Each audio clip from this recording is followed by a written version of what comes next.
ils sont allumés. Hey, salut à tous, bienvenue pour ce nouveau numéro de Pourquoi Buffy c'est génial, épisode 51. Ouais, on est content. Nous écoutions en guise de générique début un petit morceau intitulé The War Begins, la guerre commence, de Robert Duncan, extrait donc de l'épisode qu'on va commenter aujourd'hui. Alors, épisode très important, épisode qui nous tient à cœur, hein, parce que... Ah, d'accord. Oui. Épisode spécial misogynie. Ça nous tient à cœur, du coup, c'est ça. Bah, c'est ma grande passion. Le spécial misogynie. La misogynie, à rabaisser les et femmes. le patriarcat. C'est ça, j'adore ça. Je suis bien évidemment bien, ce podcast. accompagné de mes masculinistes préférés, Riley et Clément. Comment ça va, les incels? Salut les mecs. Salut tout le monde. Allez, prêt à objectifier des femmes, à les rabaisser, non, on n'était pas au courant. À moins les payer, tout ça. Oh bah évidemment, c'est normal. Mais pas pareil quand on faisait ça au début. Ok, d'accord, très bien. Allez, fin de la blague. Bah oui, parce que sinon... Enfin si, on en rajoute une petite couche, Allez. parce que oui, il n'y a pas d'invité. Oui. Pour parler ce soir de l'infériorisation des femmes, ce que nous en sommes nous-mêmes des experts, parmi les meilleurs de France, hein, selon le dernier classement de Bigard Magazine. Allez. Ah oui, bonne vanne ça. Oh la vache. Ah oui aussi, ouais. Sartman. C'est terminé pour les vannes. Ok, il y a le chat qui est là. On dit bonjour au chat. On dit bonjour au chat. On dit pas le sommaire avant. Non, on dit bonjour au chat. Non, on dit d'abord bonjour au chat. Bonjour. Ils sont là, ils nous attendent. Salut à tous, ça fait plaisir de vous retrouver. Bah ouais, le chat est là. Bonjour tout le monde. De quoi on va parler, Riley? Dis-nous tout. Donc oui, nous allons donc faire des gros bisous pour commencer, comme d'habitude, on a encore plein de gros bisous à faire. Ensuite, ce sera la rubrique Actu de Big M, le 4e mousquetaire qui nous réserve encore des surprises, hein, même jusqu'à la dernière minute. Mais oui, nous envoie de nouveaux jusqu'au actus. dernier moment, on a eu des news. Ensuite, donc, on commentera l'épisode de Dirty Girl, l'épisode 18 de la saison 7. C'est pour ça que tu parlais de misogynie, hein. C'est le thème principal de l'épisode. Oui, hein, c'est en partie lié, ouais. Donc on parlera de ça, on parlera donc du regard archaïque de l'homme sur la femme, de la guerre et de l'imagerie militaire, on parlera de vin, hein, bien sûr, parce que c'est bon. Ah bah oui. De mise en scène, du personnage de Face, dont on n'a pas beaucoup parlé dans le podcast finalement. Mais qu'on adore. Pas assez. C'est donc un épisode très très riche, hein. D'ailleurs le conducteur fait plus de 200 pages. C'est du jamais vu. Sartman a gratté comme un ouf. Il sera édité Donc, prochainement voilà. chez Folio. Dans Bigard Magazine peut-être. Hors série. Voilà. Ensuite, après la petite conclusion, ce sera un nouvel épisode de notre série audio Reaper sur la jeunesse de Tonton Jack. C'est le meilleur épisode jusqu'ici. C'est le meilleur épisode. Et enfin, les 6 thèmes Buffy, tu vas aimer ça, de notre rubrique coup de cœur. On a hâte de parler de tout ça.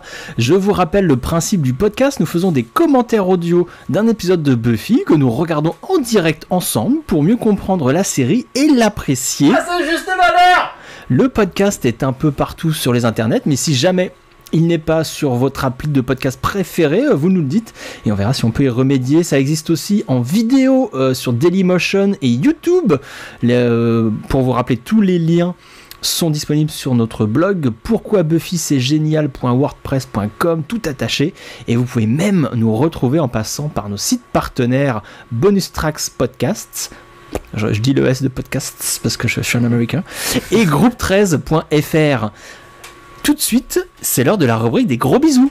Timmy's down the bloody well, and if you make me miss it, I'll do what? Lick me to death. This is a time of celebration, so sit still and be quiet. Is everyone here very stoned? I love you, Xander. I'll never leave you. I'm the one who sleeps with you and feeds you, bathes you. Yeah. I see her and raise you a yeah. She bathed you? Nothing can defeat the penis. Donc des gros bisous. Oui, alors moi j'ai un gros bisou pour Gulliver l'aventurière qui fait des illustrations, notamment des trucs sur Buffy. Il faut aller voir ça, c'est sur Instagram. Hein. D'accord. Apparemment, alors vous savez que l'Instagram, j'ai beaucoup de mal, mais voilà, notre spécialiste Instagram nous a conseillé d'aller voir ça. Big M qui d'ailleurs, Marine nous précise, Bigard Magazine, c'est Big M en fait. Il fallait pas le dire, c'était un secret. Ouais, tant pis pour lui. Mais c'est ça, Big M, Big Magazine. C'est vrai qu'il s'est pas foulé quand quand même. Non, c'était un peu, ouais, c'était facile de très bonne trouver. blague, Marine. Riley, vous aviez des gros bisous peut-être? Oui, j'ai des gros bisous à faire aux fantastiques auditeurs et auditrices qui nous ont mis 5 étoiles sur iTunes. Ah, ça c'est très bonne idée. Cool. Ça c'est très gentil. Avec des commentaires super gentils, donc on fait des merci et gros bisous à Jus de Citron, Juju Petit Chat du 64 et Aurélie. Et n'hésitez pas à mettre des notes. Mais il n'y a pas que iTunes d'ailleurs, il y a aussi Podcast Addict, tous les sites de podcast, il faut nous noter et mettre des commentaires. Tout à fait. Tu le fais toi, Clément? Moi je l'ai fait. Après, j'ai fait ma. Voilà, j'ai mais fait avec ma les dose différents pseudos qu'on s'était dit. Ah oui, dont les Russes là. Oui, oui, d'accord. Je vais m'en occuper dès demain. Je voulais aussi faire un gros bisou au podcast Est-ce que tu buzzes? Hein, pardon? Oui, Est-ce que tu buzzes? Ah oui, seulement le week-end. Ok. Et qui se lance dans une série de podcasts sur Buffy. Ils font un podcast par saison. Sympa. Et j'ai écouté celui sur la première saison, c'était très sympa. Et ils nous font même des gros bisous. Donc, écoutez, gros bisous en retour. Gros bisous, les gars. Et aussi, on est tous, tout le monde est vacciné ici, on a le droit de faire des gros bisous, on est d'accord? Oui, non, mais nous, c'est. On met pas en danger les gens. On est en distanciel, un gros bisou distanciel. D'accord. Et alors, ça, je vous l'ai pas dit, les gars. Mais figurez-vous, les auditeurs savent pas non plus, mais j'ai un chat maintenant. le gars en parle toutes les 3 minutes de son chat. Et alors, mon chat, podcast, c'est formidable. Mon chat, il s'appelle Spike.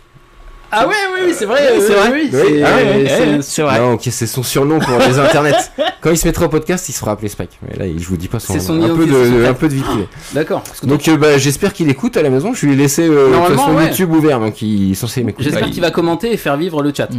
Espérons. Ouais. Donc tu fais un gros bisou à ton chat, c'est ça l'idée? Oui. Ok. J'ai le droit, ce sera pas coupé au montage. Je sais pas, on verra. Ok. Ah, ça faisait longtemps. Donc Clément, fait des gros bisous. Non, moi j'en ai pas. J'ai pas de gros bisous. Ça fait un moment que j'ai pas de gros bisous, mais j'en aurai bientôt. Même pour le chat de Riley avec qui t'as passé le week-end, j'ai entendu dire. C'est vrai qu'il y a eu un truc qui s'est. Il y a eu un rapprochement. Il y a eu un rapprochement. Bah en fait, j'ai pas envie d'en parler là.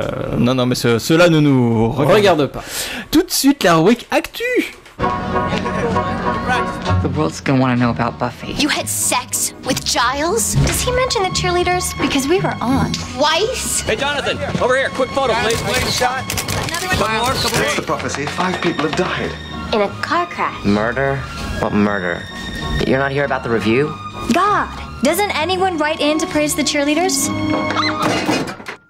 Alors oui, une rubrique actu, comme tu le soulignais, mon petit Riley, concoctée comme chaque numéro par le grand Big Game, le reporter sans frontières des internets, qui a rassemblé donc toute l'actu du Buffyverse et de ses interprètes depuis la dernière édition, depuis le dernier podcast, et donc même une nouvelle très très fraîche qui nous est venue hier, je crois, des Amériques. Une malheureuse nouvelle. Oui, hélas. Comme d'hab. Voilà. On en parle après. Un truc qui devient un peu récurrent. C'est parti pour la rubrique de l'actu. Hey, bonjour! Ceci est la rubrique Actu présentée par moi, Big M. Comme souvent, je vais commencer par vous récapituler l'actu concernant les comédiens de la série. Après Julie Benz et James Masters, Michael Rosenbaum continue à recevoir certains de nos chouchous dans son podcast Inside of You avec Seth Green et Charisma Carpenter. Et nous pourrons d'ailleurs bientôt apercevoir Carpenter dans un film intitulé The Godfather. Julie Benz, quant à elle, est à l'affiche d'une production Netflix depuis le 13 juin. Il s'agit du film Secrets of a Gold Digger.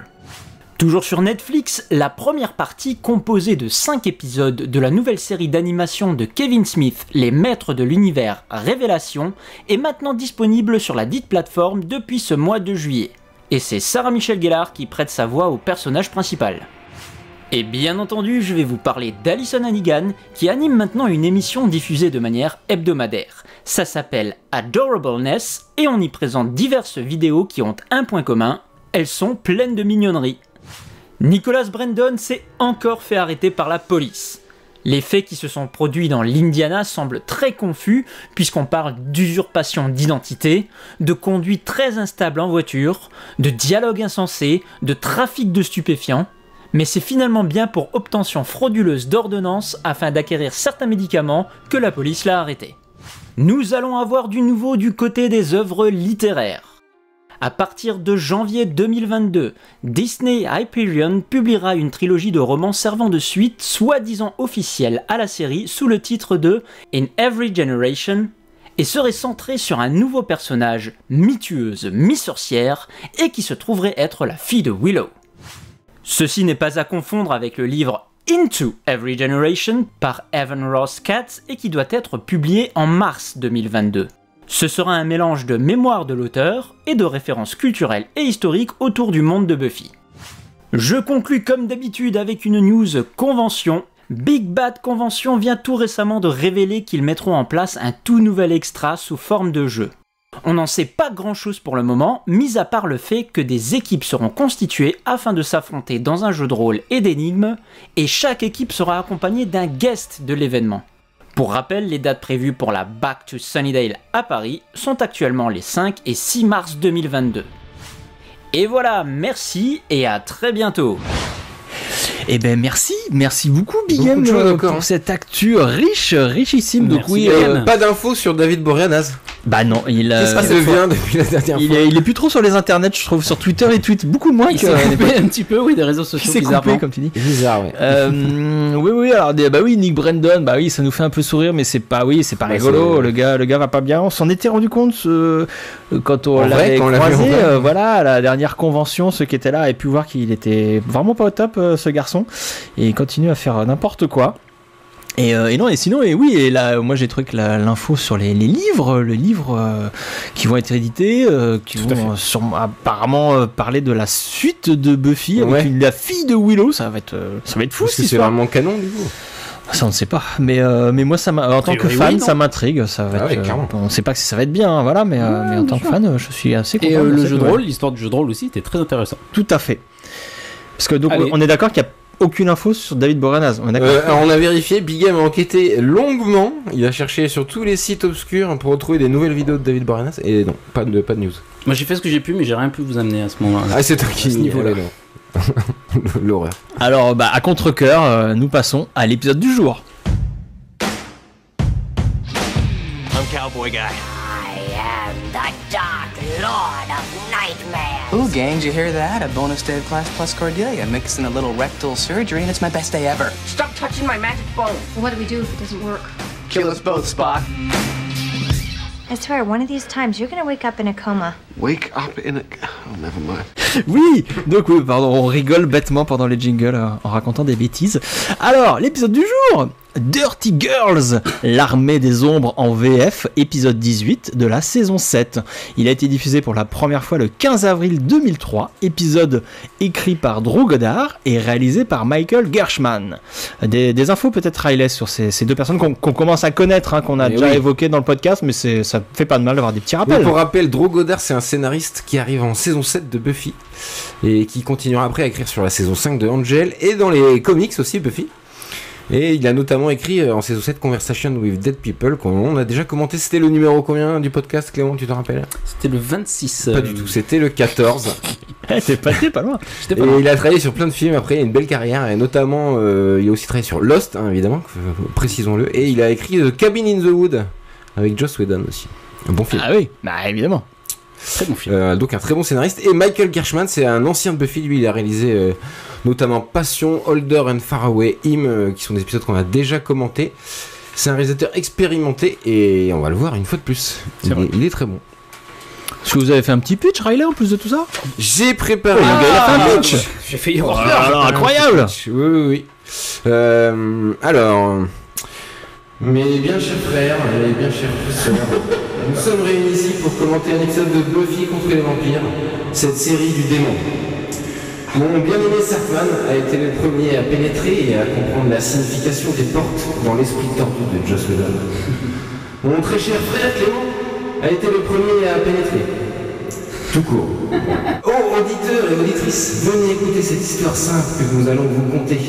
Celle d'un faux prophète habillé en prêtre qui est apparu pour supprimer tout le potentiel qui se trouve en chacun d'entre nous. Un être infect, misogyne et terrifiant. C'est moche, n'est-ce pas? Seigneur Joss ne nous avait pas habitués à ça. Quoique. C'est cette parole qui faisait dire à Saint Bighem de Carlin que toute jubilation du magnificat annonciateur de l'ostentation est à l'intellectuelle miséricorde, ce que l'allégresse du Saint-Sépulcre est au jugement de béatitude. Ou plus clairement pour tout le monde, si Abias Corpus t'es coquin les filles, je avec merdicure. Amen. Voilà, après ce court sermon qui nous a sûrement bien résumé l'épisode, un bon pitch. Vous avez tout compris, j'imagine. C'est ton meilleur pitch. Je vais maintenant procéder une quête pour la paroisse. Des sous, s'il vous plaît. Des sous pour la paroisse. Je sais pas s'il y avait référence aux inconnus dans le bingo de ce soir, mais il y en a eu 14 déjà. J'espère que oui. Vous pouvez cocher la case. D'ailleurs, super bingo, il faut absolument. Ah oui, parlons du bingo. Kairis, il nous a fait encore un bingo incroyable que vous pouvez retrouver sur Twitter et même sur notre Discord. Comme ça, vous pouvez jouer en nous écoutant. Et c'est intéressant, voilà. Nous, moi, je me suis refusé de le voir avant la fin de l'épisode. Bah oui, ça nous influence. On l'a pas regardé encore. On est impartiaux. Mais il a déjà mis plusieurs fois les inconnus, donc peut-être qu'il en revient. Bah ça aurait été la bonne pioche. Est-ce qu'on a des choses à ajouter avant de lancer cet épisode ? Je sais que le chat a très hâte qu'on lance l'épisode. Oui, on repousse exprès. Hein. Peut-être 2-3 bricoles à noter juste quand même. Que cet épisode est très bien. Voilà, c'est tout que je veux dire. Oui, moi je voulais juste rappeler rapidement la saison 7, parce que après on le dit dans le podcast, mais saison feuilletonnante, saison extrêmement feuilletonnante.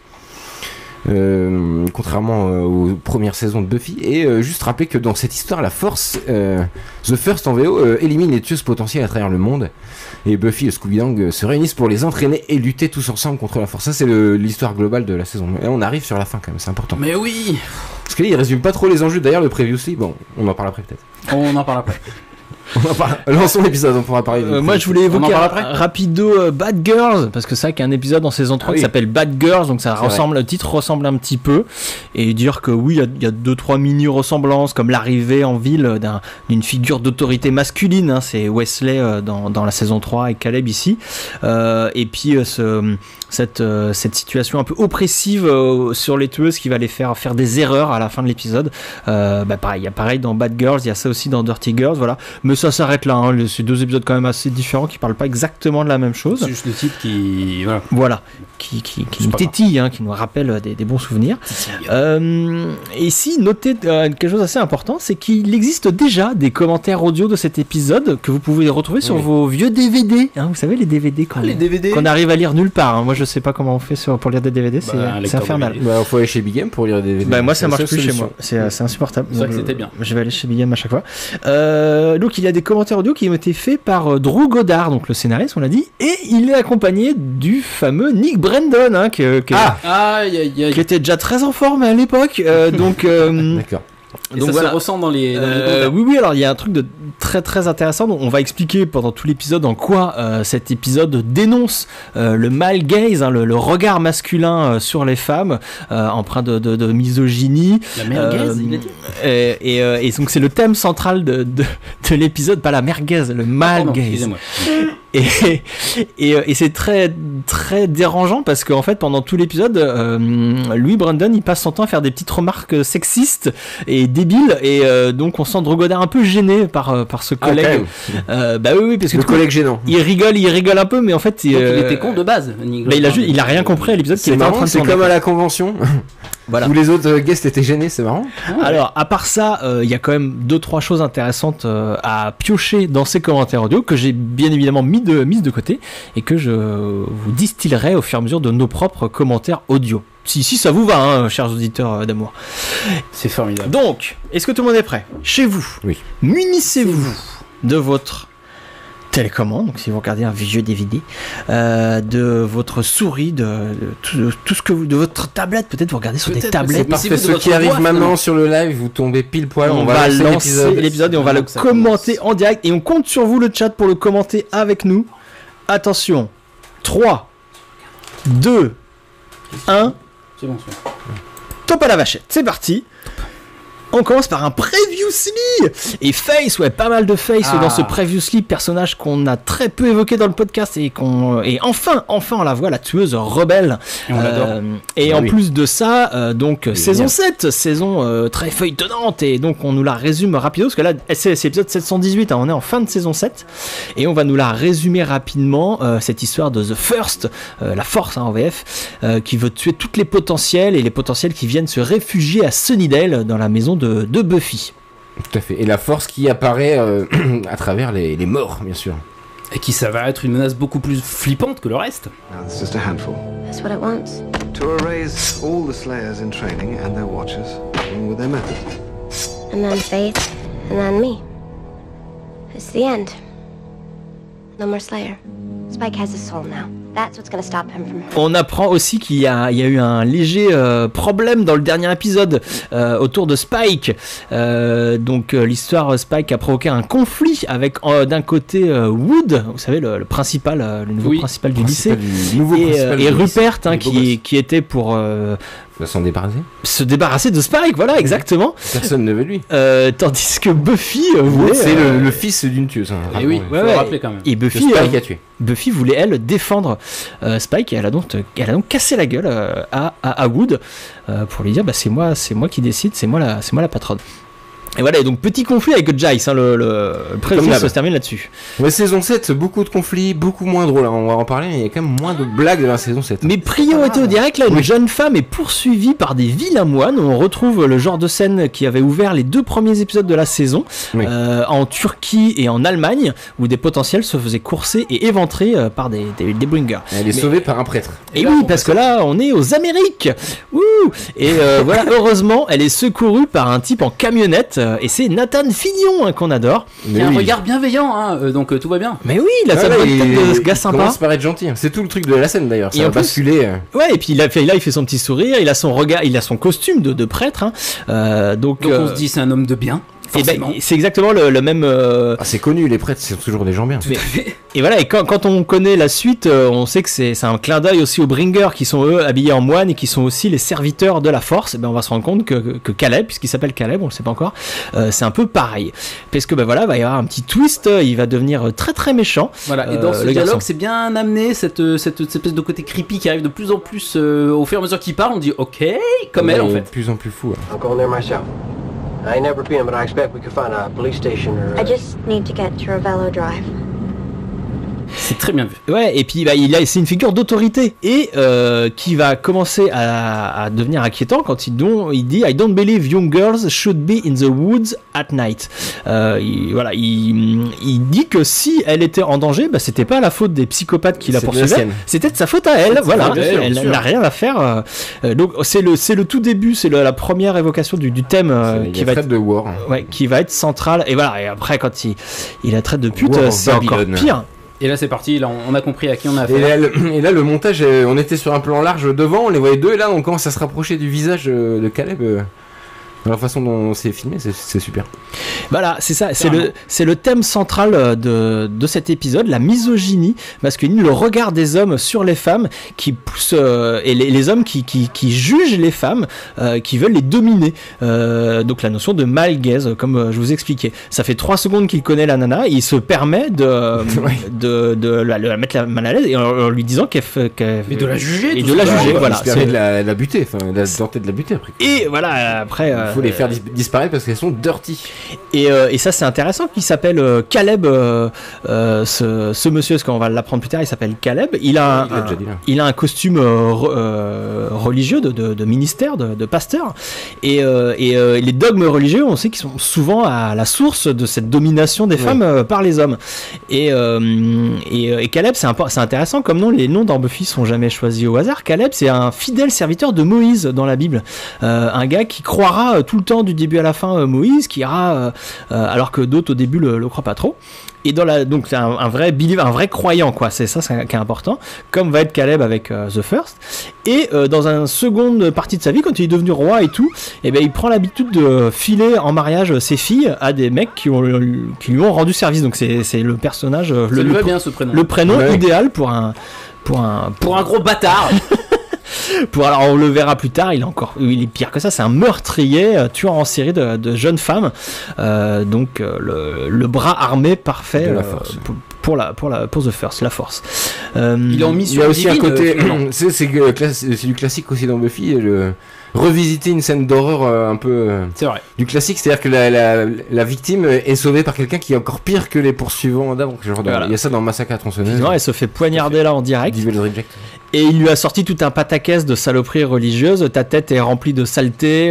Je te purifie. Voilà, cette obsession que les femmes naissent impures. Vous savez bien, le péché originel, la pomme, tout ça. Tout ce délire-là, il nous a balancé tout.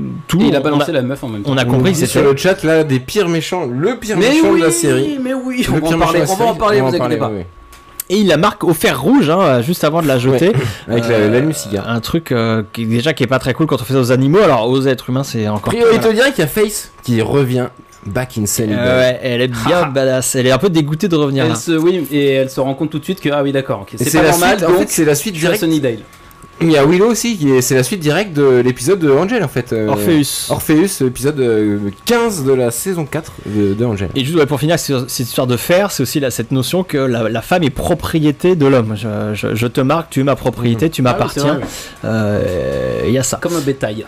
Oui, comme le bétail et comme les esclaves aussi. Comme les esclaves qu'on marquait. Voilà, les gens qui marquent d'autres gens au fer, généralement, c'est pas cool. Très peu recommandable. Il faut pas faire ça. Donc cette première scène donc, était incroyable, on n'a pas eu le temps de tout dire ce qu'il y avait tellement elle était riche. Et ben figurez-vous qu'elle a été écrite par Joss Whedon. Ah bah oui, donc spécialiste. Non, c'est un bon scénariste. En domination masculine. Là c'est Drew Goddard qui dit ça. C'est Drew Goddard qui dit j'ai pas écrit cette scène. C'est Drew Goddard qui dit que Joss Whedon a écrit cette scène. Et il rajoute mi-blaguant, on sait pas si c'est vrai ou pas, que Joss Whedon aurait réécrit 80% de l'épisode. Comme il le fait assez. Mais il fait ça tout le temps. Après c'est le showrunner. Juste 80% surprenant, d'habitude c'est plus 90%. Priorité au direct, là on est la nuit chez Xander. Et donc qui dit épisode de Buffy sur la misogynie dit forcément place importante donnée à celui qui malgré tous ses efforts ne peut s'empêcher souvent d'avoir un regard biaisé sur ses partenaires féminines. Le grand Xander, tout le spectre misogyne est traité, hein. On a eu avant le générique donc la version hardcore qui conduit le criminel Caleb à tenter d'assassiner une femme, et là on a la version light, beaucoup plus calme mais problématique quand même, de Xander qui ne peut s'empêcher de sexualiser toutes les femmes qui l'entourent. Il est conscient que c'est des choses qui sont pas top et il les combat. Donc il combat ses pensées libidineuses et elles sont restreintes au cadre du fantasme et du rêve. Car pour info, là nous sommes dans un rêve.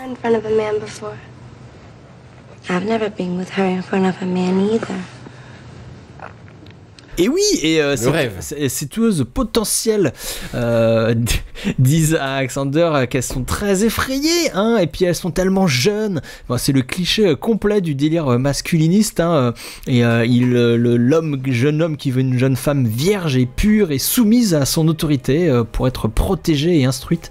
Voilà, c'est ce qui peut apparaître en fait comme un petit fantasme mignon. Derrière tout ça se cachent plein de petits détails. Notamment la bataille de Polochon, c'est pas un détail. Voilà, c'est plein de petites saloperies un peu dérangeantes qui est important d'identifier pour les déconstruire. D'ailleurs, voilà, Xander il en est pas très très fier de ce rêve d'avoir imaginé toutes ces jeunes femmes mais il est surtout troublé. Oui. Il est troublé. Je sais pas s'il est pas fier ou pas, mais il se dit encore une fois là manifestement. Encore une fois, le montage génial parce qu'il y avait le ralenti, la musique et tout. D'un coup, ça se stoppe. Donc on croit que réveil, tout à fait, une situation totalement différente avec le même cadre. C'est vrai, oui. Même plan. Et voilà, dans cet épisode, on va avoir une succession de regards masculins sur les femmes. Donc, on avait le regard très très meurtrier de Caleb, le regard un peu sexualisant de Xander. Il va y en avoir d'autres tout au long de l'épisode. Mais là, nous sommes où d'ailleurs ? Nous sommes à l'hôpital. L'hôpital où donc Willow et Faith ont amené la potentielle Shannon. Et Faith résume un peu la situation. Quelque chose tue toutes les filles tout autour du monde et essaye d'éliminer la ligne des tueuses. Voilà, c'est une histoire on essaye dans cette scène là de résumer, de raccrocher les wagons parce que Faith, nous on l'a pas vu, spectateur de Buffy, si tu regardes pas Angel, tu n'as pas vu, tu sais pas d'où elle vient. Faith raconte qu'en prison elle s'est fait attaquer en plus. Dans l'épisode Salvage on voit ça dans l'épisode d'Angel, on voit cette attaque dans la prison, attaque qui ne marche pas parce que Faith est trop forte évidemment. Elle est à côte détenue, mais la côte détenue en question est armée d'un poignard identique à celui des Bringers. Donc si on est un spectateur attentif des deux séries, on peut voir le lien entre les deux événements. C'est cohérent, l'univers se tient, ça c'est important. Et ça parle un peu, on refait un peu tout le background de Faith, quoi. Oui, t'es pas forcément la bienvenue, parce que rappelle-toi, dans les derniers épisodes, t'as voulu tuer Buffy ou lui prendre ton identité. T'as couché avec Riley, il y a du dossier, quoi. Donc voilà, on nous parle de tout ça. Dans le corps de Buffy. Donc. Et là, le cimetière, enfin, il a fallu attendre 10 minutes. 10 minutes d'épisode pour enfin arriver au cimetière. Une jeune femme blonde courir dans un cimetière. Et voilà. Le Buffy qu'on connaît. Voilà, on pense que c'est du classique, sauf que rien n'est jamais classique dans Buffy. Avec le nom de Drogodar, justement, sur cette pauvre jeune femme qui va. Ouais, c'est fait exprès, tu penses Non, je pense que tu vas trop loin là. Évidemment. Autre détail important, Spike se fait balancer sur la tombe de Nado. C'est évidemment un hommage à l'actrice Claire Nadeau de la quadrilogie des Tuches, parce que Drogodar est un grand fan des Tuches, des frites. C'est vrai, mais c'est sûr, c'est ça. Claire Nadeau, c'est évidemment ça. Claude Sauté et Buffy. Et donc le méchant vampire, c'est en fait Spike, donc pas si méchant que ça. Et la jeune femme blonde est en fait un vampire. Ça on va le voir juste après. Du grand classique finalement dans Buffy, quoi. Voilà, et encore plus dans cet épisode où on est là pour montrer des personnages un peu victimes de leur image. Donc toutes ces femmes qui sont victimes de ce male gaze.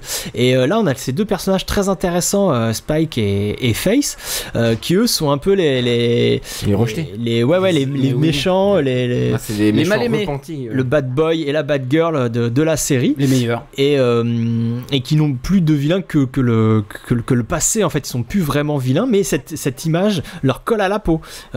C'est tragique. Face lui dit ah bon, je suis plus la mauvaise tueuse. C'est toi.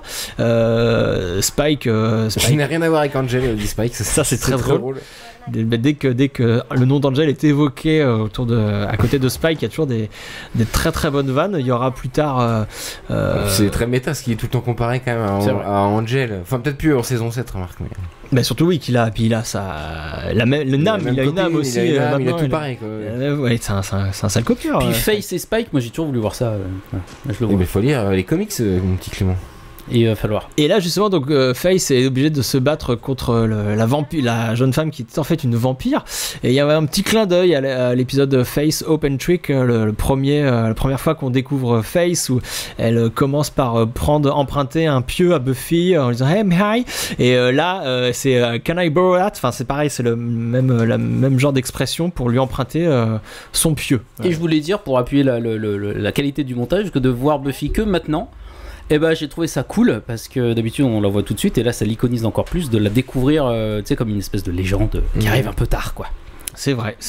Non, on est plus sur Caleb et Face finalement dans cet épisode que sur Buffy. Oui bien sûr, mais là du coup tu l'avais presque oublié Buffy, et c'est bien qu'elle arrive maintenant. Et elle arrive en filant une tarte à Face. Ouais, et on repousse son arrivée le plus tard possible, comme c'est chouette. Ouais. Bon là il y avait une perche au début de cette scène, dans l'arrivée dans la maison. On l'a pas vu. Un petit personne peu ne l'a vu, Starkman. C'est beaucoup ça. L'ambiance est moyenne dans la maison de Buffy. Ça fait la gueule. Je suis pas trop fan de Face, Jace. Mais ça fait tout le temps la gueule dans cette maison. Non, c'est pas possible. On peut parler vite fait. Saison 7, ça fait beaucoup. Bah oui, c'est ça, c'est ce que je veux dire. Personne ne fait confiance à Face encore. Et Spike explique que c'est un peu sa faute, mais dans le retour de Face dans la série Angel, c'était pareil. Elle a reçu un accueil très très très glacial. Wesley lui a carrément fait subir un interrogatoire. Cordelia lui a balancé plein de saloperies. Oui. Alors c'était une Cordelia un peu bizarroïde dans cette saison-là. Mais voilà, elle est pas la bienvenue où elle arrive. Mais pendant ce temps, alors, priorité au direct, Caleb boit le sang du Christ. Et oui. Passe-moi ton verre, Clément. Caleb il est à fond dans le délire mystique, il se prend clairement pour un messie envoyé du dieu The First, et il communie en buvant du pinard, mais ça c'est une figure de style parce qu'ils vont préciser les choses. En fait The First demande clairement à Caleb est-ce que tu crois que je suis Dieu? Et il répond qu'il est au-delà de tout ça, en gros il s'en fout du moment que The First lui donne le pouvoir de mettre en œuvre sa croisade contre les meufs impures, il s'en fout pas mal d'où vient ce pouvoir. Il parlait même de Little Satan. Satan is a little man, il disait dans la voiture tout à l'heure. Donc Satan et Dieu, pour lui, ça... Oui, il pense qu'à lui. Enfin, c'est un homme blanc, hétérosexuel, qui ne pense qu'à lui. Enfin, c'est la figure classique, la base. Et on joue sur les deux significations du mot ministère en anglais, parce que ministère, c'est le pasteur, mais c'est aussi le ministre. Et c'est ça que va être Caleb, c'est un peu le Jean Castex de la force. Luche, Jean Castex, c'est des grosses références. Celui qui doit mettre en œuvre la politique du grand leader. Mais le grand leader, comme ça va être rappelé là avec des petits effets spéciaux, le grand leader ne peut pas agir. Hein, c'est qu'une image que Caleb transperce. Et donc elle a besoin d'un bras armé qui va être donc Caleb. Et ce qui est génial, c'est que la force apparaît sous les traits de Buffy aussi, qui est morte, rappelons-le, donc qui peut. Oui, voilà, pour expliquer un petit peu, voilà, parce que. Et du coup, c'est génial que ce soit. C'est la meilleure idée de la saison. Buffy en méchante, c'est trop bien. C'est complètement inattendu, ça c'est vrai. Bah, de toute façon, tout l'arc Caleb, finalement, toute cette fin de saison, c'est. Là, c'est le premier épisode qui lance la fin de la série, en fait. Qui lance la bataille finale. Ce plan est super intéressant de profil où il essaye de toucher donc Buffy, The First, tous les traits de Buffy, mais il n'y arrive pas. C'est la seule femme qu'il ne peut pas posséder, qu'il ne peut pas tuer. Donc c'est ça qui donne l'autorité de The First sur Caleb. Mais le fait qu'il y ait ce plan le montre, c'est ça. C'est juste par les images, c'est chouette. Donc petit clin d'œil, Caleb, Nathan Fillion, l'interprète de Caleb, c'est évidemment l'interprète de Malcolm Reynolds dans la série Firefly. Autre série de Joss Whedon qui a connu qu'une demi-saison, qui s'est fait arrêter très vite, mais voilà, les comédiens de Firefly ont été recyclés entre guillemets par Joss dans ses autres productions. Donc là on a Nathan dans Buffy, on a eu Gina Torres qui est aussi Cobb Adam Baldwin dans Angel, qui jouait dans Angel. Enfin voilà, plein de les acteurs vont être réutilisés, mais la priorité au direct, il se passe quelque chose de fou. Début d'acte 3, nouvelle manière de voir les femmes. Là c'est l'iconisation à la sauce Andrew. C'est Andrew qui présente le personnage de Face en fictionnalisant, comme il l'avait fait dans l'épisode Storyteller. Il fictionnalise cette présentation. Il fait une présentation en fait au potentiel de qui est Face, et ça ressemble à pratiquement un preview ou même une bande-annonce, et ça arrive juste après la pause pub. Donc le spectateur qui voit ça en direct peut même se demander s'il est en train de voir une bande-annonce. Regarder un teaser. Ouais, ou si l'épisode est vraiment repris. Juste que ça aille trop loin, voilà, ou ça va un petit peu trop loin. Et la Spock. Tout simplement. La gueule à Spock. Et là, parce que voilà, il confond vulcanologue et vulcain. Et donc il pense que Face a tué un vulcain. Donc ça dit, c'est bien fait parce que tu te dis quand même pendant son flashback il y a un truc bizarre. Au bout d'un moment, tu comprends pas, enfin tu sais pas pourquoi, mais tu vois bien que c'est bizarre, et jusqu'à qu'il y ait Spock. Il reprend en reprenant de haut les filles en disant silly Amanda, genre vraiment c'est moi le père de famille et tout quoi. Bah oui, c'est le discours patriarcal. C'est le seul homme de cette scène, et il lui a dit mais non, mais je vais vous apprendre la vie, vous savez rien, vous n'êtes au courant de rien. Évidemment, il se fait humilier. Évidemment. Là aussi c'est très très mignon, mais tout ça c'est toxique. C'est un peu toxique, et surtout ça mis en place seulement parce qu'il y a tous vécu des hommes qui ont baigné dans cette culture la norme quoi du machisme quoi, en gros, et même le petit Andrew se pense supérieur à ses potentiels. Est-ce que c'est bien étonnant de la part d'Andrew? Non, et puis il y a ça en plus, il parle de Face en disant que en gros Face, on lui pardonne pas d'avoir tué quelqu'un. Pour rappel, Andrew il a buté aussi quelqu'un il y a pas si longtemps que ça, et lui il se pose pas la question s'il a le droit au pardon ou pas. Enfin il y a deux poids deux mesures effectivement quand on est homme et femme. Et on va en avoir une nouvelle illustration avec Buffy qui vient voir son patron à qui elle a cassé la gueule quand même la semaine dernière. Qui n'a pas rêvé de ça qui n'a jamais rêvé de ça. Et il me jette la première bière. Voilà. Et là, donc ouais, c'est une nouvelle preuve que cette saison 7 est très feuilletonnante, parce que cette scène, et si on n'a pas vu la suite de l'épisode 1, si on n'a pas vu l'épisode précédent, on comprend absolument pas cette scène. Et va se glisser une nouvelle illustration des différences de traitement entre les hommes et les femmes, parce que le patron mâle de Buffy n'accepte pas d'avoir sous ses ordres une femme plus puissante que lui, et il la met à la porte. Alors il la met à la porte pour de bonnes raisons entre guillemets, en disant oui mais sur sa mission, tu dois t'occuper de ta mission et tout, mais c'est sans lui demander son avis, et en oubliant que lui il combat le mal et il est principal en même temps. Alors justement, est-ce que c'est pas la meilleure façon de justement d'éviter qu'elle foire les deux missions? Non, mais c'est déjà c'est une été question que je évoqué dans pose. la série plusieurs fois en fait, la double vie entre guillemets de Buffy. Ouais, oui, et qu'elle s'est toujours battue pour la garder. Justement, c'est ce qui fait sa différence, c'est qu'elle a ses amis, D'accord, ok. qu'elle a une vie quand même d'adolescente. Oui, mais normale. est-ce qu'on peut pas se placer de son point de vue et dire est-ce qu'il vaut mieux pas qu'elle se ménage du point de vue personnel et qu'elle se c'est ce concentre que se dit, ouais, donc t'as un Du discours point de vue patriarcal là, Clément. personnel, Clément. parce que Ça voilà, y est. Wood peut gérer sa vie personnelle et sa vie professionnelle en même temps. Buffy, parce que c'est une femme, ne peut pas. Alors qu'on vient de voir 6 saisons, elle le fait. Ça donc, rejoint, Wood, c'est un gros clin d'œil en fait à cette fausse excuse qui revient en permanence quand des femmes veulent évoluer dans leur milieu professionnel. On leur dit bah non, mais si t'as des enfants, comment tu vas faire avec tes enfants? C'est ça, les femmes ne peuvent pas gérer plusieurs choses en même temps, alors que les hommes apparemment pourraient. Non, mais là c'est pas de ses enfants. Mais c'est une métaphore, tu es au courant? Oui, d'accord. Les Ok, potentiels ok. sont les enfants de. C'est vrai, excusez-moi, je voulais juste alimenter le débat. De Buffy. Et donc. Priorité direct. Mais là, oui, priorité direct. Spike. Et une scène qui tout de suite met une tension sexuelle. Grosse entre tension les deux. sexuelle là. Entre les deux personnages on a très chaud. les plus sexualisés de la série. Je vais enlever mon t-shirt.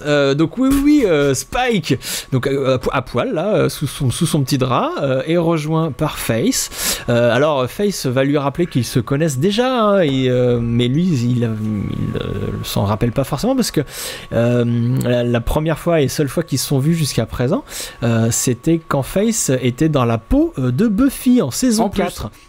Et là, on peut peut-être juste noter, juste les chaînes qui retiennent derrière Spike, qui sont posées là comme une espèce de petit piment. BDSM, elle lui dit de toute façon, elle lui parle de. Cette scène est chargée qui voulait l'avoir en écolière et la fouetter, donc oui, c'est vrai. Ils en rajoutent.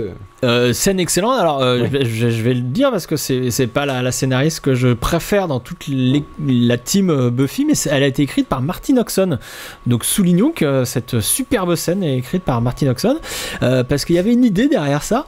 Donc Marty était co-showrunneuse de cette saison, ou même showrunneuse toute seule, je sais plus. C'est sur saison 6 qu'elle est toute seule. Donc c'était un peu important quand même parce qu'il y avait un projet d'un éventuel spin-off avec ces deux personnages.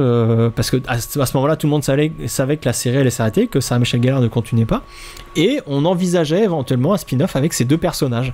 Ils ont envisagé des spin-offs sur tous les persos. En fait. C'est ça. Oui. Mais cette scène a été écrite dans cette optique. Qu'est-ce que j'aurais voulu voir un spin-off sur parce qu'effectivement, comme on l'a dit, ces deux personnages qui se ressemblent beaucoup, c'est les mal-aimés. D'ailleurs, vous voyez, ils se réunissent dans la cave humide, et ils n'ont pas vraiment le droit à la lumière. C'est des personnages. Littéralement. C'est les seuls personnages qui fument des clopes. Exactement. Ils sont libres dans leur tête. Tu l'as dit, les deux plus sexualisés, Riley, ils mettent toujours en avant leur plastique et leur corps. Qu'est-ce que je voulais dire d'autre? Que cette lumière est super. Cette cave, on l'a vu éclairée de plein de façons différentes.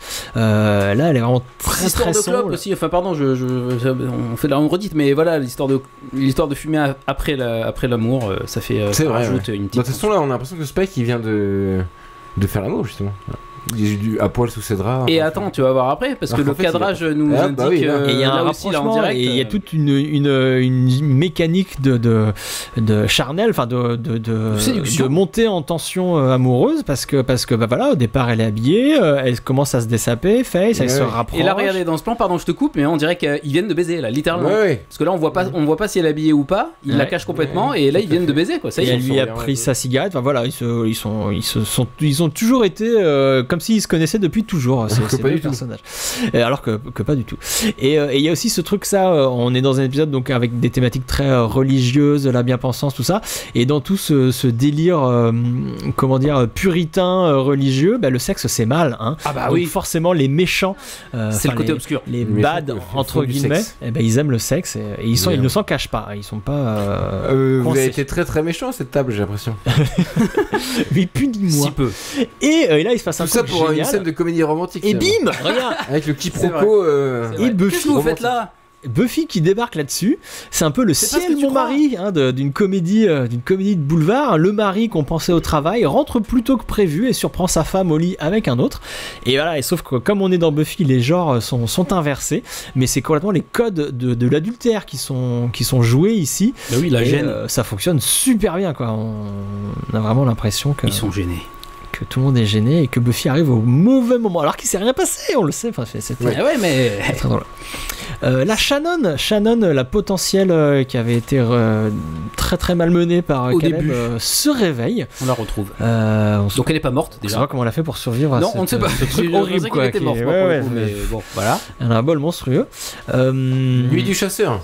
Et oui, parce que voilà, moi je voulais en profiter, donc elle va révéler des trucs à Buffy, tout ça, mais je voulais en profiter pour parler de La Nuit du Chasseur, un film de 1955, qui l'a fait ce film, je sais même pas si j'ai marqué, enfin bref, un film dans lequel Robert Mitchum joue un tueur en série fringué comme un révérend, et il nous est présenté au début lui aussi au volant de sa voiture. Enfin, c'est exactement pareil que Caleb. Il parle beaucoup à son dieu en pensant qu'il a une mission divine d'extermination à mener sur Terre. Enfin, tout pareil. Il est effrayant, il est dérangeant. Il parle avec un accent de la campagne américaine. Donc tout dans le jeu, dans le traitement de ce personnage de Caleb, on retrouve une énorme influence donc de ce personnage de Harry Powell, interprété par Robert Mitchum dans La Nuit du Chasseur. Et oui, donc là on arrive maintenant dans la maison de Buffy, c'est la fin de l'acte 2. Buffy raconte à ses troupes, donc Buffy c'est la générale en chef, elle leur annonce que l'heure de l'entraînement est terminée, que là on part vraiment au combat. C'est du sérieux. La thématique de la guerre avait été évoquée pendant le dialogue avec Wood, et là c'est clairement le cas. Tout le champ lexical militaire va être utilisé pendant cette fin d'épisode, et Buffy c'est le général qui hésitait à emmener ses troupes. Elle ne savait pas si ses troupes de potentiel étaient prêtes pour le vrai combat, et là elle décide de les emmener au combat. C'est là tout le dilemme. Les emmener attaquer Caleb. Caleb pendant ce temps-là il est dans sa cave, et il y a une scène très étrange où la caméra ondule, c'est un peu une ambiance mystérieuse, on sait pas trop ce qu'on est, et donc c'est encore une nouvelle manière de voir les femmes, donc les femmes comme proie à chasser, parce que c'est Caleb là se livre à un petit jeu un peu macabre autour de la jeune femme vêtue en blanc, totalement soumise à son discours de pasteur. Voilà, lui c'est comme ça qu'il voit les relations homme-femme, et la domination. Voilà, et cette jeune femme, il va la conduire vers l'obscurité à côté de lui. Il va y avoir même un plan quasi entièrement sombre, entièrement noir, on va plus rien voir, et c'est à ce moment-là que la jeune femme, on le comprend après, se fait assassiner. Ouais, ce plan, et il est tout noir, on voit, il y a un bout de tonneau. C'est une mise en scène efficace. Se fait assassiner, et en fait tout ça n'était qu'un jeu de rôle. Oui, parce que le couteau n'a pas de sang, tu dis qu'est-ce qui se passe, et en fait non, voilà. Force qui joue avec. C'est son fantasme, voilà. Donc c'est un gros taré. The First l'aide à rejouer les meurtres, ses meurtres passés, parce que ça c'est évidemment cette jeune femme a été vraiment tuée par Caleb, et il aime revoir ça. Et il aime rejouer à ça. Petit clin d'œil, l'actrice qui jouait la jeune femme, c'est Carrie Sosworth, et elle rejouera avec Nathan Fillion dans la série Castle. Et son plus gros succès finalement. Nathan Fillion. Oui, une série qui a duré très très longtemps, et où il joue un écrivain en embedded dans la police, où il fait des enquêtes. Voilà, il aide la police parce qu'il est romancier. Pas vu. Et c'est une série policière très très classique, mais un peu marrante, avec une histoire d'amour. Nathan Fillion est très bon. On aime Nathan Fillion. 173 épisodes, c'est plus que Buffy. Et on peut y voir le pote Graham, le pote de Riley, il joue un agent du FBI, si vous regardez ça. Buffy là fait une réunion avec son état-major, parce que donc après avoir dit à ses troupes qu'elles allaient partir à la guerre, maintenant il faut faire un plan d'attaque. Et donc le chef de guerre réunit ses officiers, donc c'est le noyau de la troupe, donc il y a Jace, il y a Spike, il y a Faith, il y a tout ça, pour faire le plan. Enfin on est complètement comme je l'ai dit, dans le registre militaire. Je vais peut-être trop loin, mais est-ce que son costume à Buffy nous indique pas justement un truc martial, un peu peut-être des épaulettes, de guerrière en tout cas, une épaulette, un peu tout à fait, une autorité militaire. Toujours très important de faire des points. Et Xander et Giles ne sont pas d'accord. Ils sont pas d'accord, bah oui, c'est les deux vieux mâles de l'ancien monde. Et on se rappelle. Ce qui est terrible en fait, on en parlera peut-être à la fin, mais c'est qu'ils ont raison en fait. Parce qu'elle va dans un piège et ils vont perdre. Donc. Oui, c'est ça qui est terrible. Est-ce qu'il ne fallait pas faire cette bataille quand même? Si. Mais si, voilà, bien sûr. Même quitte à la perdre, il fallait peut-être. Il fallait la faire, évidemment. Xander perd un œil. C'est terrible. Oh, comme tu spoil. Personne ne l'a vu. Buffy et Faith partent en reconnaissance en forêt et on voit bien que tout va bien. Les potentiels sont décrits comme une armée, hein, c'est officiel. Les femmes ont déclaré la guerre à la misogynie et vont partir. Et au patriarcat, est-ce qu'on peut le dire tout à fait. Voilà. Et si on reste d'ailleurs sur cette lecture féministe de l'épisode et de cette scène, cette scène nous dit quoi? Elle nous dit que pour mener ce combat contre la misogynie, les femmes, elles doivent aussi faire la paix entre elles, s'unir. C'est ce que fait Buffy avec Faith en fait. Elles ne l'aiment pas, elles ont tenté de se tuer chacune à plusieurs reprises, mais là on doit oublier tout ça et on doit s'unir contre un ennemi commun. Comme ce qu'on entend beaucoup aujourd'hui, hein, les différents courants du féminisme sont divers et ne sont pas forcément d'accord, mais à un moment donné doivent s'unir pour combattre un objectif précis, quoi, commune, ouais, et avoir une chance de le battre. On rappelle aussi à la fin de ce dialogue les épisodes, les événements qui sont passés dans l'épisode Orpheus, enfin dans la série Angel sont évoqués. Comme tu l'as évoqué tout à l'heure, Riley, le fait que Willow vienne à Los Angeles pour aider toute l'équipe, pour rendre son âme encore une fois à Angel, pendant que Faith se baladait dans l'inconscient d'Angel avec d'une drogue magique. Aussi Angel parfois. Hein. Il y a beaucoup plus inégal, moi je trouve personnellement, que Buffy. Surtout la saison 4 d'Angel, c'est pas. Mais il y a quand même de très bons épisodes d'Angel, ouais, tout à fait.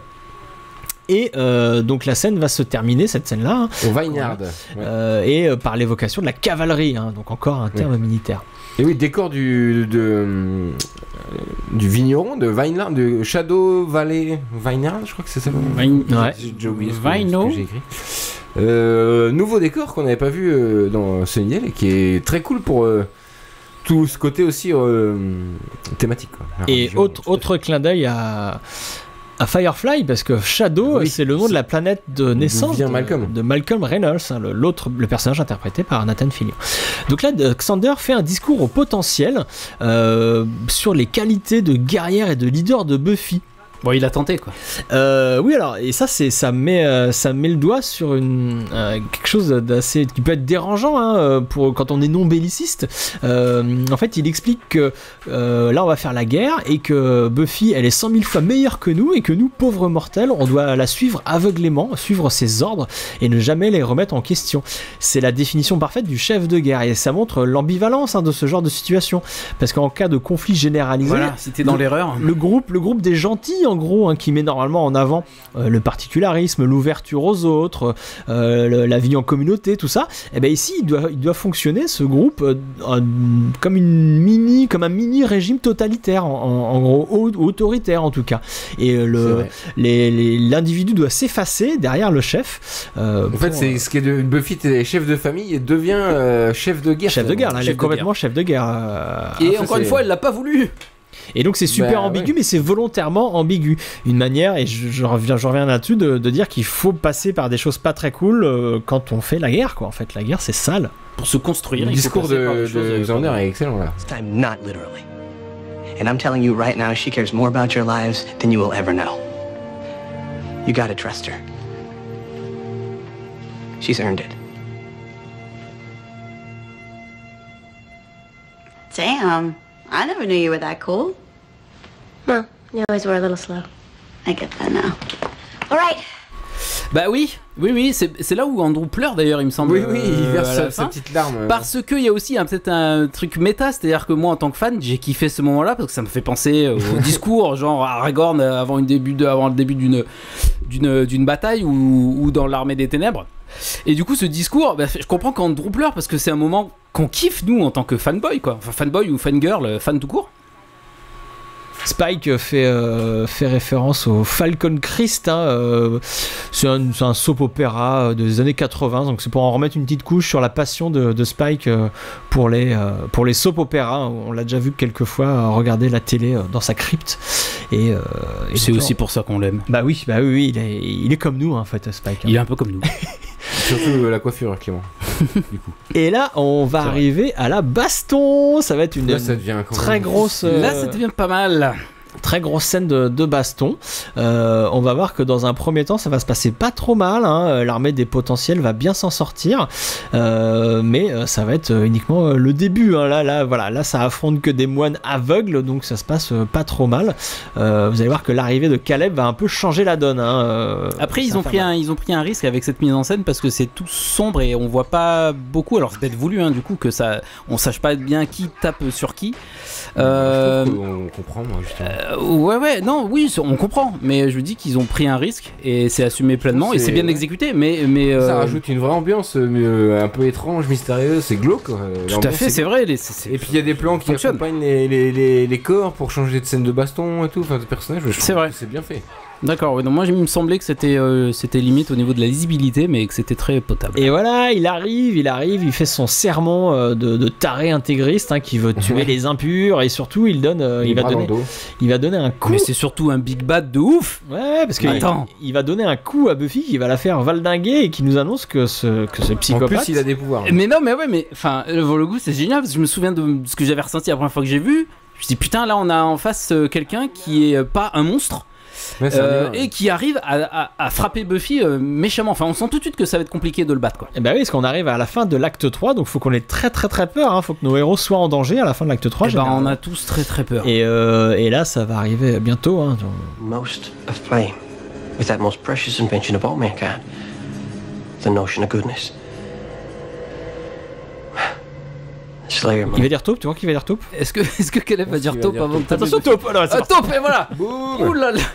Il a déglingué, la pauvre. Ah bah ouais, là ça fait mal. Qu'est-ce qu'on a d'autre? Il est très bon. Coupure pub déjà. Caleb est très très bon. Caleb est très très bon. Et donc il est donc super fort. Ça nous rappelle un peu la première baston face à Glory. Hein. C'est vrai. On a commenté il y a pas si longtemps que ça. Elle défonce l'immeuble. Hein. Et c'est la même idée que montrer que ce super méchant va pas juste être le Freak of the Week. Qu'il va falloir quelques épisodes pour en venir à bout et qu'il a un potentiel de nuisance relativement important. Le décor, les tonneaux de vin qui se percent et tout, c'est excellent. Parce qu'on voyait pas énormément de sang dans Buffy et du coup c'est une vraie. Bah c'est du vin. C'est habile. Oui c'est du vin, mais ça fait flaque de sang. Qui annonce le sang que Caleb veut verser. Hein. Il veut tuer tout le monde quoi. Il veut faire couler le sang. Il veut faire couler le sang impur. Lui il est dans son bon droit hein, finalement. Et c'est là que voilà les premières potentiels commencent à mourir. À attaquer. Une guerre. Forcément. Bah ça il y a des pertes. Il y a des pertes contre Face. Excellent. Elle se défend quand même, plus que Buffy. Ah bon? Bah Buffy elle s'est pris un coup, elle est KO. Bah elle va revenir là, elle va lui mettre des tartes. Ah bon? Je crois. N'empêche que Face qui se bat contre Caleb, il aurait pu péter le bras à Face, il aimait juste une gifle, je me suis dit parce mais qu'il a pété c'est le pas bras la première fois que dans cette série des fois ça va un peu c'est un peu facile donc voilà. Et cette histoire de vin qui coule, moi je trouve c'est très efficace. Ah ouais non mais le décor est super. Hein. Comme tous les méchants nuls, ils pêchent aussi par orgueil un peu, ils se croient. Il parle déjà. Il parlait pas de parler. Il fait des punchlines et tout. Il se bat en marchant tranquillou. Voilà. C'est Nathan Fillon aussi qui apporte peut-être ça au perso, non? Peut-être. Il a ce côté un peu désinvolte et tout. Moi je le trouve d'autant plus inquiétant ce personnage qui arrive à taper facilement sans trop faire d'efforts quoi. Après je sais pas si t'as suivi Firefly à l'époque et que tu le retrouves là-dedans et qu'est-ce que tu... Alors moi j'ai vu Firefly après du coup mais moi aussi mais voilà. Ah oui, si t'as commencé par connaître Malcolm Reynolds, qui est quand même un mec assez sympa. Ou alors même, au contraire, si tu connais beaucoup Castle, parce que c'est quand même beaucoup plus récent, et que tu le découvres là-dedans, en prêtre psychopathe. Maintenant, il vaut mieux le découvrir, je pense que Nathan Fillion, il faut le découvrir là. Ouais, non, mais il faut le découvrir en Caleb.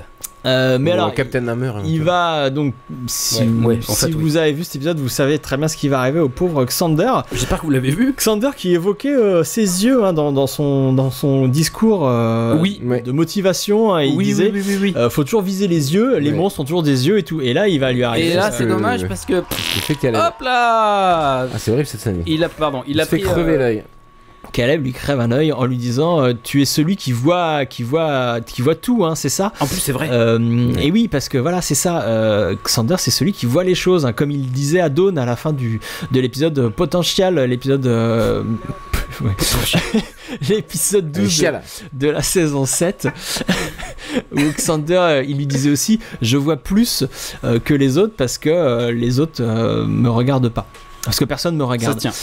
S'en prendre à Xander, et à ses yeux, c'est déjà s'en prendre à un des rares alliés hommes donc de la tueuse, mais c'est aussi s'en prendre à un témoin, à celui qui voit les choses et qui les passe et qui les transmet.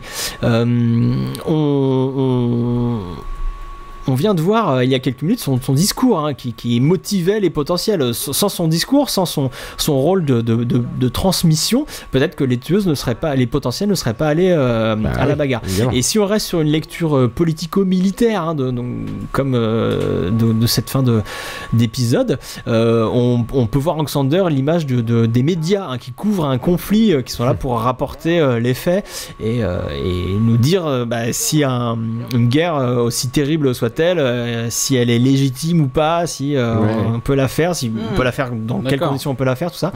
Xander, c'est en ça qu'il est témoin de tous les actes, et faire perdre une partie de sa vision à Xander, un témoin, c'est dommage. C'est absolument pas anodin. Surtout que tu te dis quand tu vois l'épisode, non, il peut pas avoir perdu un œil. Surtout que je sais pas, je crois que t'en parles après, mais que le Whedon a envisagé de tuer Xander à la place du crevin, et carrément le buter. Il a été pas mal aussi, suggéré de faire mourir Xander et qu'il revienne sous les traits de The First en fin de saison, mais ils se sont dit que finalement on a préféré le garder et le blesser. Par contre, c'était important de le blesser violemment, gravement. Il est méchamment blessé. Drew Goddard. La série, c'est ultra violent. Ouais, Drew Goddard, dans les commentaires audio, il dit que Xander représente la maison. C'est lui qui répare la maison. Ça, en plus, c'est le charpentier de l'équipe. C'est lui qui fait tenir la famille Buffy debout. Et en s'attaquant à Xander, Caleb touche la famille en plein plein nos cœurs, en plus. Ouais.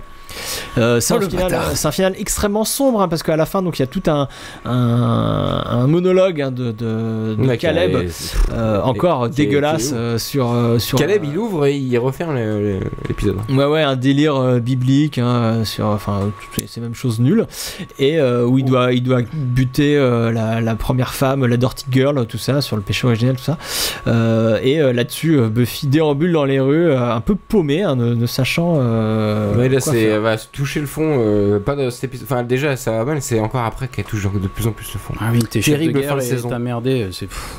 Heureusement, il reste quelques épisodes pour battre Caleb. Tu me rassures. On va passer à la conclusion. Oh my God. It's a sombrero. And it's on your head. Can you believe the Watchers Council let this guy go? Hey, did everybody see that guy just turn to dust? What kind of a monster is he? Crazy freak, vapid whore. Everybody, Giles has a TV. He's shallow like us. Eh oui, conclusion donc de cet épisode assez extraordinaire. Donc Drew Goddard, moi je trouve qu'il a tout compris à la série, ce mec. Les dialogues de tous ces épisodes, et de celui-là en particulier, sont drôles, sont percutants.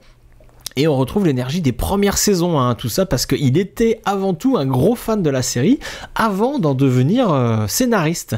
Il a regardé. Un petit détail aussi amusant, Emma Caulfield, donc l'interprète d'Anya, elle est créditée dans cet épisode, mais elle n'apparaît pas. En fait, dans le scénario, le personnage d'Anya était présente. Elle était censée être tournage. Non, elle était là, mais elle n'avait aucune réplique en fait. Donc ils se sont dit autant pas la faire venir en fait. Elle était censée être là dans les scènes de groupe dans la maison. D'accord. Mais logique finalement. La scène où Xander se fait estropier l'œil. Estropier l'œil. Ouais, je dis ça, ouais. C'est compliqué. Et pourquoi pas figurez-vous qu'elle existe dans le livre de coloriage Buffy. Vous savez que tu as fait le week-end dernier, Clément. Tout à fait, c'était génial. Est-ce que vous avez des choses à ajouter, vous, en conclusion, messieurs? Tout à fait. Alors oui, plein de choses, mais moi je suis paumé dans ce qu'on n'a pas dit. Alors attends, j'essaie de m'y retrouver. Clément, alors peut-être. Oui, je vais peut-être un peu me répéter, parce que je voulais vraiment appuyer sur le fait que Caleb représente un méchant de fou, parce que je sais pas, après tout le bestiaire qu'on a vu dans toutes les saisons, là on s'approche de la fin comme tu l'as dit, et le fait que le big boss soit un homme, et qui plus est un prêtre, je trouve que ça donne une portée beaucoup plus dramatique, et finalement beaucoup plus flippante, parce que c'est pas un dragon, c'est pas un vampire, c'est pas une momie, le boss final, c'est un homme, un prêtre. Voilà, donc ça déjà c'était assez notable, et puis dans l'ensemble je trouve que de toute façon cette saison elle est mieux amenée, elle est mieux écrite, elle est mieux filmée, Et les lumières, c'est pas toujours le cas. Les lumières donnent un cachet supplémentaire. Et bon, la perte de l'œil de Xander, on est surpris parce que c'est complètement inattendu. Et puis on commence à avoir peur pour le Scooby Gang. En fait, du moment que lui a perdu son œil, tu te dis, d'accord, donc là ça craint. Mais pour moi, je pense que c'est une des meilleures bastons de toute la série, quoi. Niveau tension, intensité, pas au niveau Corée, mais au niveau conséquences et tout, quoi. Enfin, tout à fait, c'est vrai, pas au niveau Corée. Et t'as raison, là, Xander il prend très cher et c'est irréversible, c'est pas juste un petit. Bah oui, il coup, s'est quoi. pas cassé le bras, quoi. Ouais, donc, je commence à avoir peur. Ouais, et puis on l'a dit dans le podcast, mais Whedon envisageait de le tuer à ce moment-là, donc c'est quand même. Alors là, il le tue pas, mais il lui donne un truc irréversible et. Mais il disait qu'il voulait finalement échanger d'avis et pas le tuer parce qu'il y restait trop peu d'épisodes pour gérer les conséquences de la mort d'un personnage aussi important que Xander, du coup.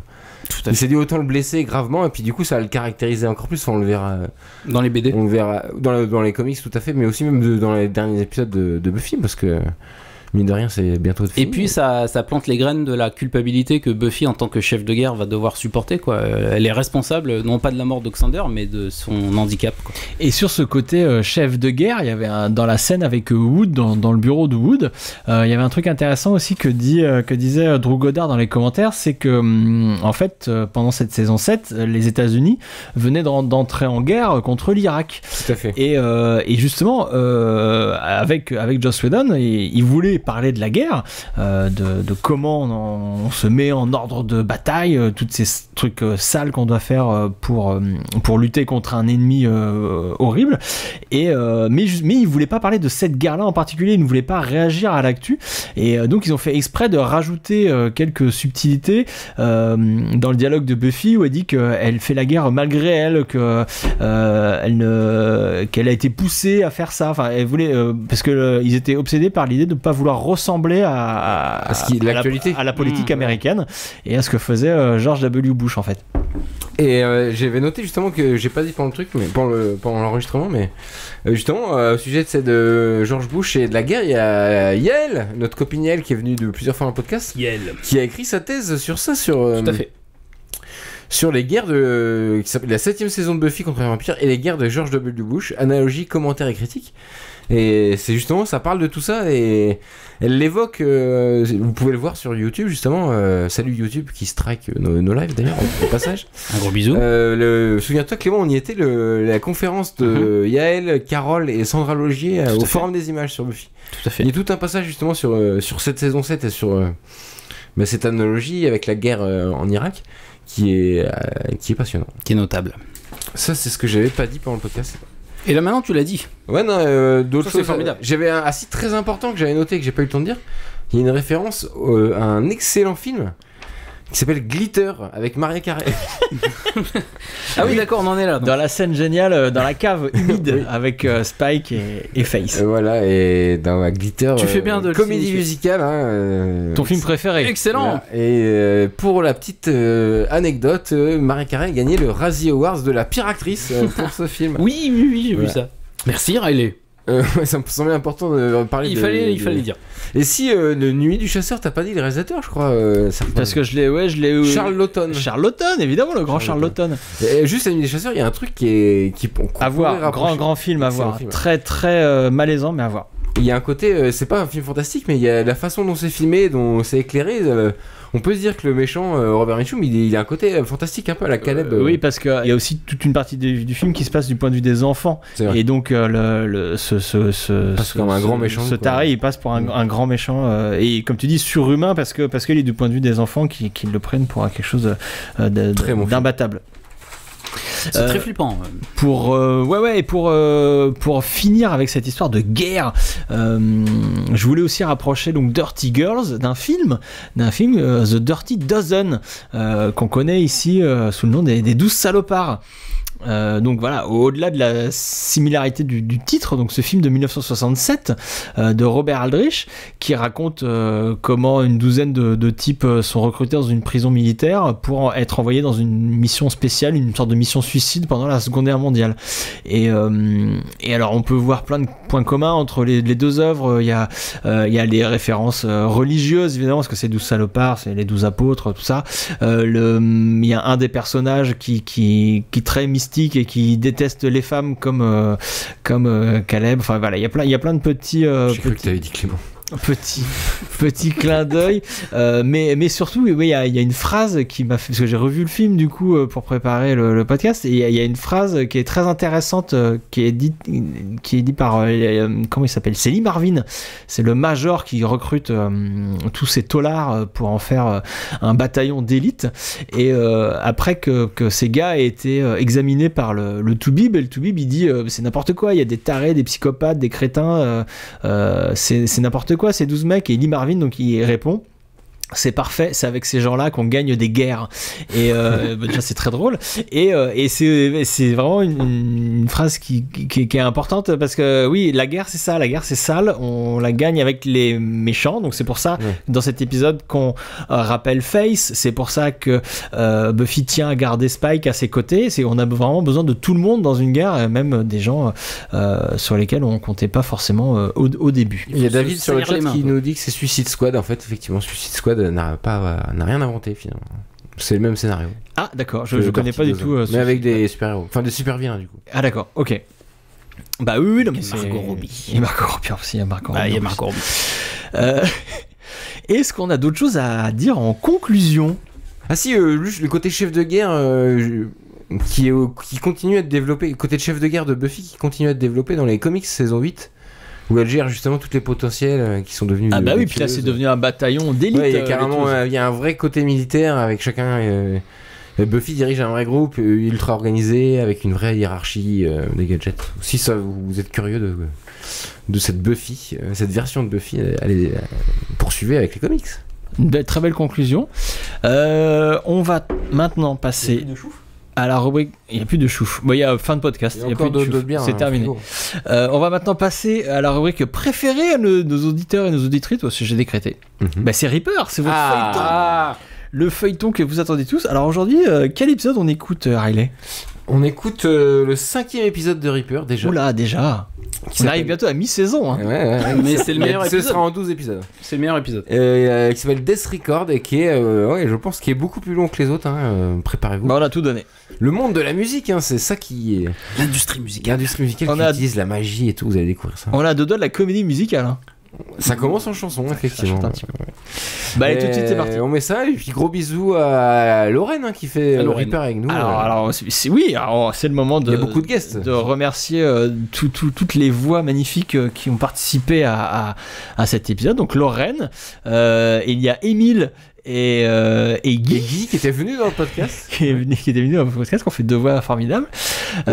José aussi. On a également José, on a Arnaud et Amandine, enfin tous les copains qui ont prêté leur voix à cette belle aventure. Et évidemment Big M, notre narrateur formidable. C'est parti pour l'épisode 5 de Reaper.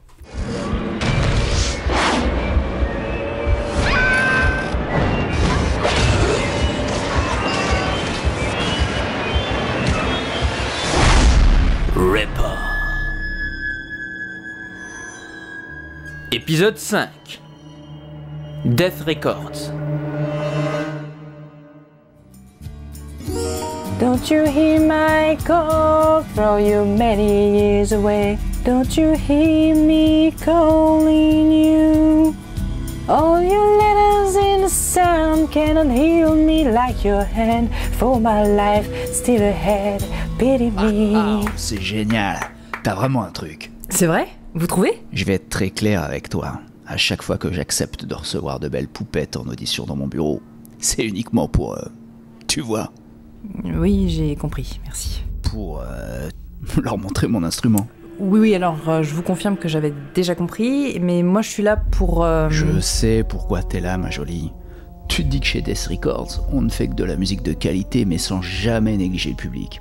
Et tu te dis que si par chance on acceptait de te signer, ce serait le début d'une immense carrière pour toi, non? Plus ou moins, oui. Vous savez, la musique, c'est mon rêve. Eh bah tu sais quoi? Ton rêve, j'ai bien envie de l'exaucer. Sérieusement? Même si je couche pas avec vous? Ouais. Mais va quand même falloir faire quelque chose pour moi. Quoi? À partir de maintenant, tu oublies les artifices magiques. D'ailleurs, c'est quoi que tu utilises? Un charme de sirène, non? Je vois pas de quoi vous parlez. T'es bien gentil, mais on me la fait pas. Si tu veux bosser avec moi, la magie c'est terminé. Finito. La magie c'est terminé? Il t'a dit ça comme ça? Oui, il m'a dit qu'en 20 ans de carrière, il avait vu défiler beaucoup de gens qui se faisaient aider de la magie, et apparemment qu'il savait déceler qu'il y avait du potentiel malgré le sort. C'est dingue. Vous en pensez quoi, vous? Je trouve ça injuste. Ça veut dire que n'importe qui fait un petit tour de magie là peut devenir star de la chanson. Oh là là, attention, vous allez fâcher Rupert. Mais pas du tout. Mais ça vous étonne pas qu'un simple producteur de musique trouve normal l'utilisation de la magie? Comme si tout le monde était au courant. Merci Ethan, c'est surtout là que je voulais en venir. J'ai eu l'impression que l'occulte était finalement assez répandu dans cette boîte. Bon, mais après, il s'est passé quoi? Bah justement, après c'était encore plus bizarre. Je t'en prie, ma petite Paige. C'est par là. Ok, mais j'ai pas compris. On va voir qui exactement. Eh ben mon patron, le big boss de la boîte. Tu vas voir, il est génial. Et il t'y a rencontré tous nos futurs artistes. Allez, assieds-toi, il va arriver. Ah d'accord. C'est joli cette chaise. En fourrure? Merci, j'adore la fourrure. J'en mets sur pratiquement tous mes meubles. Ah! Paige, je te présente Discos, le PDG de Death Records. Leur patron, c'est un démon? Oui, mais un gros truc entièrement permanenté qui porte un slip réfléchissant et des cornes immondes. J'ai eu très peur quand même. Attends, c'est un démon qui dirige la maison de disques. Et après on s'étonne qu'il y ait que de la merde à la radio. Attends, mais je comprends pas, il t'a fait quoi? Comment t'as fait pour t'enfuir? M'enfuir? Mais t'es fou, il m'a proposé un contrat de 3 albums. Attends chérie, tu vas quand même pas signer avec un démon? Oh là là, tout de suite les amalgames. Disco, c'est un démon, donc forcément il est dangereux. Eh bien figure-toi mon petit Fifi, qu'il est très aimable et très charmant et que j'ai rendez-vous avec lui demain pour signer mon contrat. Paige, je trouve ça très chouette ton ouverture d'esprit, hein, mais avoue qu'un démon à la tête d'une grande entreprise de divertissement, bah ça vaut peut-être le coup de creuser un peu quoi, pour être sûr qu'il n'y ait pas de danger. Non, exact. Merci Rupert. Donc c'est décidé. Demain, je t'accompagne à ton rendez-vous et pendant ce temps, Ethan et Rupert, vous fouillez l'immeuble de Death Records pour vérifier qu'aucune activité maléfique ne s'y déroule.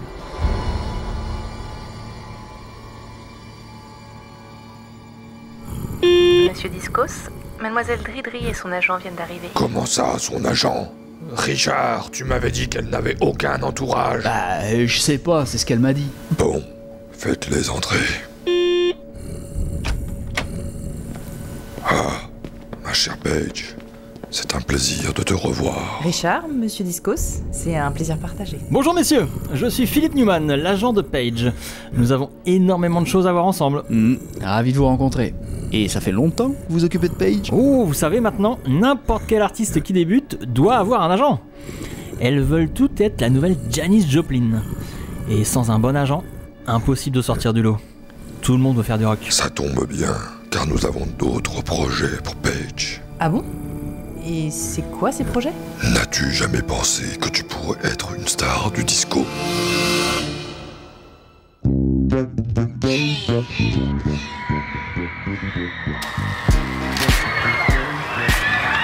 Merci beaucoup.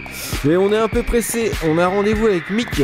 C'est quel étage déjà? C'est au 12e étage, couloir de gauche. Merci, vous êtes formidable. On redescend tout à l'heure pour signer les autographes. Bouge pas toi. C'est qui ce Mick? Bah j'en sais rien, dans une grosse boîte il y a toujours un Mick. C'est n'importe quoi ce plan Ethan. On va se faire choper et mettre dehors, c'est évident. C'est impossible, le sort va tenir toute la journée. On est leur sosie. T'as vu dans le hall? Les gens pensent qu'on est vraiment eux. Je maintiens qu'à sort de changement d'apparence, c'est une idée de merde. Surtout que t'aurais pu choisir d'autres artistes que ces mecs-là. Je suis pas du tout à l'aise avec ces fringues. Tais-toi, on arrive au dernier étage. Si Disco a des trucs à planquer, c'est forcément par là. Hey, salut les gars, vous vous rappelez de moi? Mick, on s'était vu au concert de Los Angeles. Ah oui, bien sûr. Comment ça va? Super. Les gars, je vous présente mon collègue Glenn. Glenn, je te présente l'Indien et le motard de Village People. Ah, enchanté. Mais qu'est-ce que vous faites là? Je croyais que vous étiez en tournée. Non, mais on l'a décalé pour une histoire de... On fait un truc compliqué. On vient voir justement. Steven, c'est Steven qu'on va voir. Rappelle-toi. Ah oui, Steven. Son bureau est à droite au fond du couloir, juste après la pièce secrète de Discos. Vous savez, celle où faut pas aller. Vous êtes bien au courant de ça. Oui, évidemment. Salut les gars, à plus. Ouais, et continuez comme ça, j'adore YMCA. Là, c'était vraiment à 2 doigts. Oh, le trouillard. Allez, allons plutôt fouiller cette fameuse pièce secrète. Voilà, écoutez, on comprend très bien que le disco est très à la mode et beaucoup de monde se ravit pour cette proposition, mais on va devoir décliner. Oui, vraiment désolé monsieur Discos, mais c'est le rock qui m'anime. Jamais j'arriverai à chanter du disco, et encore moins porter les fringues qui vont avec. C'est votre dernier mot? Oui. Vous êtes sûr? Oui. Eh, mais lâche-moi, toi! Richard, qu'est-ce que vous faites? Il s'occupe de ton agent pendant que je m'occupe de toi. Mais lâchez-moi! Mais arrêtez, mais qu'est-ce que vous faites? Je te rassure, tout va être très rapide. Je vais juste aspirer ta voix pour en faire le prochain tube de Gloria Gaynor. Que tu le veuilles ou non, jeune Paige, tu feras du disco. Hé, face de gland, relâche-la immédiatement. Quoi? Richard, que font l'Indien et le motard des Village People ici? Ils étaient pas censés être en tournée? Je sais pas, Et on n'est pas venu seul. Non, pas lui. Pourquoi il n'est plus dans sa cage? Non, je meurs. Oh, regardez Discos, il est en train de fondre. Oh, merci les gars. Et c'est qui votre pote là? Salut, je m'appelle Bono. Les Village People viennent de me libérer. Discos m'avait volé ma guitare et enfermé dans une cage parce qu'il disait que ma voix n'était pas très vendeuse apparemment. Chaque mois, il m'aspirait ma musicalité pour en faire des tubes disco. Sans l'Indien et le motard, j'étais bon pour y passer le reste de ma vie. Mais vous vous rendez compte qu'en tuant Discos, vous avez aussi tué sa musique? Le disco est mort! Mort! Ouais, et on espère bien ne plus jamais le revoir. Rupert, tu portes très bien le pagne et les plumes sur la tête. Le disco est-il bien mort? Ne va-t-il pas faire un revival dans les années 80 puis dans les années 2000? Rupert doit-il continuer de porter le pagne et les plumes sur la tête pour émoustiller la jante féminine? Vous le saurez en écoutant le prochain épisode de Ripper.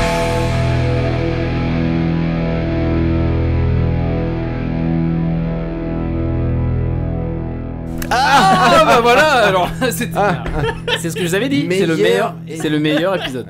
Vous saturez comme des gros cochons, c'est scandaleux. La scène de l'ascenseur, génial. Super, moi c'est ma préférée. La scène de l'ascenseur, c'est ma préférée. Donc ouais, voilà, très bon épisode de Ripper. Enfin voilà, de notre point de vue à nous, hein, qui pas du tout objectivement, c'est le objectif. Ne vous inquiétez pas, il ne reste plus que 7 épisodes.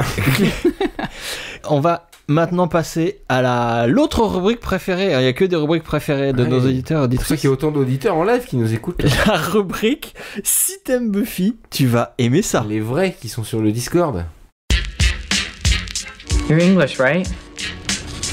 Yeah. I've seen every episode of Doctor Who. For God's sakes, Andrew, you've been in here for 30 minutes. What are you doing? Entertaining and educating. Well, why can't you just masturbate like the rest of us? Alors, bah tiens, Riley, on va commencer par vous. Qu'est-ce que c'est Est-ce que vous avez un site Buffy? Tu vas aimer ça? J'ai ramené une bande dessinée. Ouh là là! Ah, il va la chercher. Il a une gravure. Parce que c'est important de la montrer. Montrez bien. Podcasts audio. Montrez bien au micro. Montre-la bien au micro. Magnifique couverture. Mais bien devant le micro. Ouais. Ça fasse bien. Les gens le voient du coup. Ah oui. Oh, elle est magnifique. Seulement si tu le mets devant le micro. Voilà, c'est bien, elle est brodée, il y a de l'or et tout, c'est magnifique. Ça s'appelle This Savage Shore. This Savage Shore. C'est un comics publié par iComics, écrit par Ram5, je crois qu'on dit. Et Kumar, attendez, j'ai son nom. Sumit Kumar, qui est le dessinateur. C'est extrêmement bien dessiné. C'est en fait, ça raconte l'histoire à l'autre bout du monde, donc en Inde, entre des vampires issus de l'Europe. Qui vont affronter le folklore, finalement un démon de cette région hindoue, et en plein milieu du XVIIIe siècle. Et donc ça parle surtout ça dénonce surtout le colonialisme, ça nous présente des mythes et des légendes hindoues, et ça les confronte à des croyances occidentales, chrétiennes. C'est hyper intéressant. Le héros, c'est un vampire. Et qui va donc, à travers son regard, on va découvrir tout ce monde. Il y a tout un côté aussi épistolaire avec des lettres qui sont écrites sur, je rappelle, le 18e siècle, il n'y avait pas de Twitter. Il n'y a pas TikTok. Il n'y a pas TikTok. Excellente BD, je vous en dis pas plus. Pour tout vous avouer, je ne l'ai pas terminé encore, donc je ne vais pas aller plus loin que ça. Mais j'ai vu la fin, tu vas chialer. Hein. Ouais, il me semble. En tout cas, je suis bien pris dedans. Le héros est assez génial. C'est pas Spike non plus, c'est pas Angel, c'est une autre version de vampire quand même. Beaucoup plus torturé, beaucoup plus... Plus torturé que Spike. Oui, en quelque justement, parce que le fait qu'on ait toutes ces séquences de lettres, où il lit des lettres, où il envoie des lettres, il reçoit des lettres, forcément il y a tout un côté romanesque qu'il n'y a pas dans Buffy. Mais qu'est-ce que t'entends par il est pistolaire? Eh bien, il est plutôt... il est plutôt piste ou stolaire. Il est un peu estropié de l'œil, quoi. C'est le même genre de choses. C'est une vanne de Big M. Ouais, évidemment. Fallait sans doute... Merci Big M. This Savage Comics, c'est une histoire complète en une seule BD pour une fois. Et ça, c'est à noter. C'est vrai. Donc, et là, pour le coup, hyper original. Là, tu m'as chopé. Alors, moi, je vais vous parler, mon Steam Buffy, ça va être un film de 2006 qui s'appelle Southland Tales. Oh non, ça y est. Épisode 51, il fait qu'il le fasse. Eh ben oui, j'étais obligé de parler de ce film que j'adore. Donc, très peu de liens avec Buffy, hormis son actrice principale, qui n'est autre que Sarah Michelle Gellar. Donc Southland Tales, c'est un film de Richard Kelly, le réalisateur du culte Denis Darko. Et c'est un film donc d'anticipation où un monde un peu en fin de vie, à cause de diverses crises climatiques, économiques et sociales, risque à tout moment de basculer dans le chaos. Sarah y incarne Krista Now, une ex-pornstar qui se lance dans une carrière multiplateforme à base de talk-show, de boissons énergisantes, de musique, de cinéma, de science-fiction. Enfin, elle a écrit même un film. Elle a écrit un scénario de film de fin du monde avec son nouveau mec qui est The Rock. Lui-même, il est marié avec la fille du président des États-Unis. D'accord. Et attention, c'est pas fini, c'est de pire en pire. Et lui, il est amnésique après une explosion qui aurait dû le réduire en tout petits morceaux. Bon, j'arrête là le pitch. Vous avez compris, c'est un peu compliqué.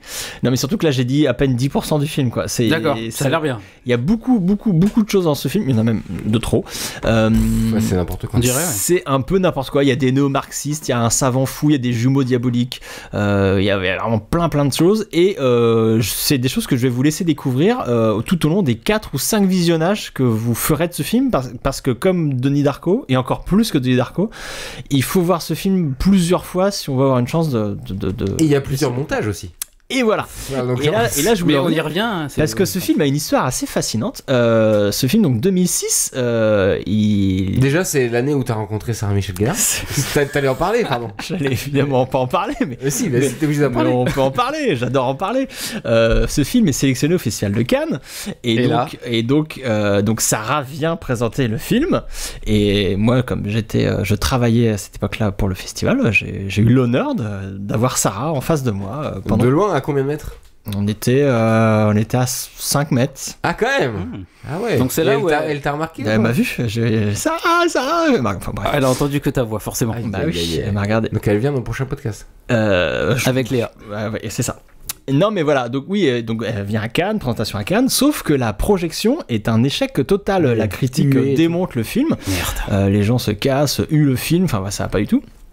Et le studio refait un montage pour la sortie cinéma. Il y aura une sortie vraiment pas beaucoup de copies. Il y a 20 minutes qui sont enlevées au montage. Le film ne sortira même pas en France. Enfin, moi, je me rappelle, c'est un film que je voulais voir. Donc, j'avais dû télécharger des copies allemandes. Enfin, c'était scandaleux.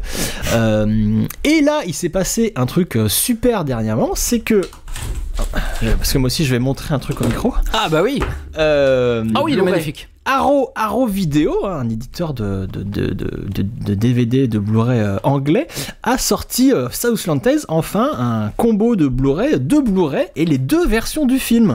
La version donc, de 2h40, le montage cannois, et la version de 2h20, le montage cinéma. Alors, est-ce que t'as parlé dans le montage cannois ou pas? Est-ce que j'ai parlé d'un montage Est-ce cannois? que tu apparais Tu dans apparais. le montage J'apparais. Et non, bien sûr que non.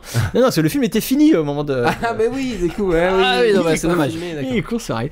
Et voilà. Donc là, vraiment, on s'éloigne de Buffy parce que voilà. Mais c'est si on s'intéresse à Sarah Michelle Gellar qui est formidable dans ce film, on peut revoir plusieurs fois ce film parce que voilà, le montage cannois est personnellement mon préféré parce que il est tout aussi incompréhensible que l'autre montage, mais il est plus beau. Il est beaucoup plus beau, plus contemplatif. Ah ouais. Parce que il y a vraiment des grosses différences du coup entre les deux. Des grosses différences, non. Juste des scènes en plus. Non, il y a des scènes en moins. Il y a des scènes en moins dans la version cinéma. Et surtout, il y a des obsessions de vouloir raccorder des événements entre eux. Sauf que d'expliquer pourquoi tel personnage va à tel endroit. Au milieu d'un pataquès incompréhensible, en limite on s'en fout. Donc c'est pour ça que je préfère ne pas savoir pourquoi ce personnage est là, mais être au milieu d'un film d'une atmosphère cohérente et d'un film beau et envoûtant et tout ça. Et c'est pour ça que je préfère peut-être un film un peu moins compréhensible, mais beaucoup plus beau. C'est tout ce que je voulais dire, je crois. C'est curieux parce que Richard Kelly était plus justement sur Donnie Darko, le scénario hyper important.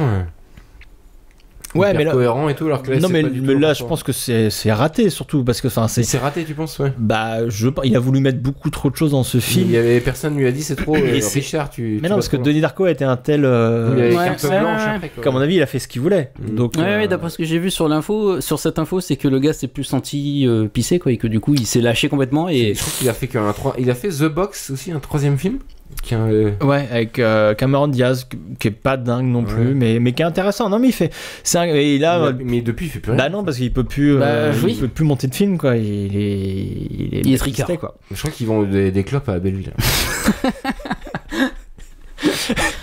Oh non. Bref, tout ça pour dire que ça reste une expérience assez magique, ce film que j'aime beaucoup. La BO est extraordinaire, comme j'ai dit, Sarah Michelle Gellar est formidable. Clément, c'est à vous. Alors oui, mais Clément fait une. Non, mais voilà, je suis là. Il fait beaucoup de choses en même temps.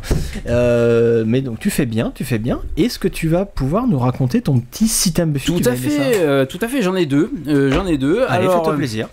Le premier, il y a des chances que j'arrive comme d'habitude un petit peu à la bourre, mais j'aurais voulu parler de Umbrella Academy que j'avais bêtement rangé dans la catégorie des séries genre super-héros pour ados. Et en fait non, oui et non.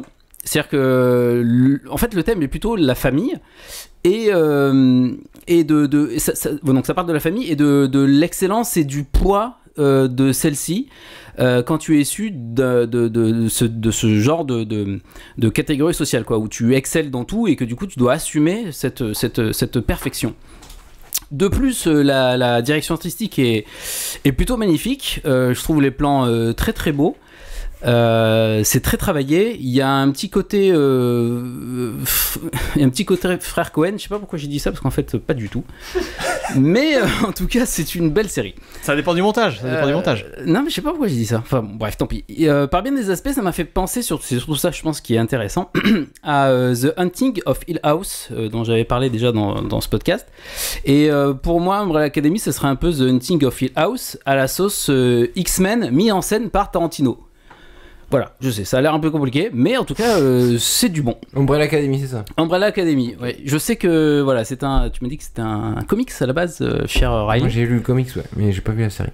Et peut-être qu'il vaut mieux pas lire le comics avant de voir la série. Je sais pas, du coup. Mais moi, je suis pas très fan du comics. D'accord. Mais peut-être c'est mieux en série, du coup. Bah, du coup, je sais pas. Alors mon deuxième, c'est une chaîne YouTube, une fois n'est pas coutume, je vous recommande un YouTuber, et il s'appelle Oral Notes, alors je sais pas si je le dis bien,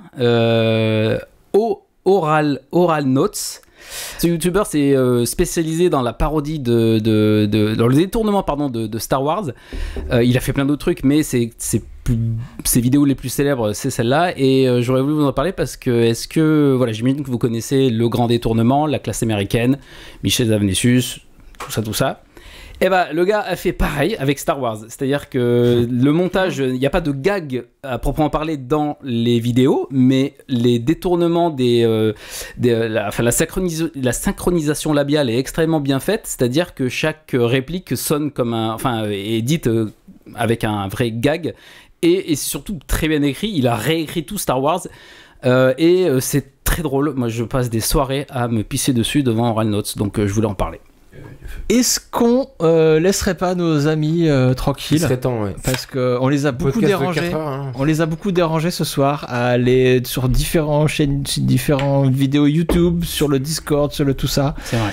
Merci beaucoup. Merci d'être là, quelques courageux, les warriors. Ouais, merci. Qui nous ont réussi à nous suivre pendant cette soirée très compliquée. C'était une épreuve, hein, comme d'habitude, une aventure, hein, suivre ce podcast. Oui, mais cet épisode nous apprend que dans la douleur, on apprend des trucs. On apprend des choses. Mais aussi, merci aux auditeurs qui nous écoutent. Merci beaucoup. Pas en direct, mais qui sont là jusqu'au bout aussi. Merci à vous. Normalement, vous allez avoir une belle version du podcast. Propre de ce podcast qui a été très compliqué à enregistrer. On vous fait à tous de très gros bisous. On vous dit à la prochaine. N'hésitez pas à nous commenter, à vous dire ce que vous avez pensé, à nous dire si on a dit de la merde ou pas, parce qu'on n'est pas à l'abri. Voilà, n'hésitez pas. Et on vous dit à très vite donc pour un épisode de la saison 1. Ça y est, on a fait. Allez, on reprend à la saison 1. Allez, avec j'espère un invité. Et, avec un énorme invité là. Et on vous dit on vous fait un gros bisou. Des très très gros bisous. À plus. Gros bisous. Ciao. Salut.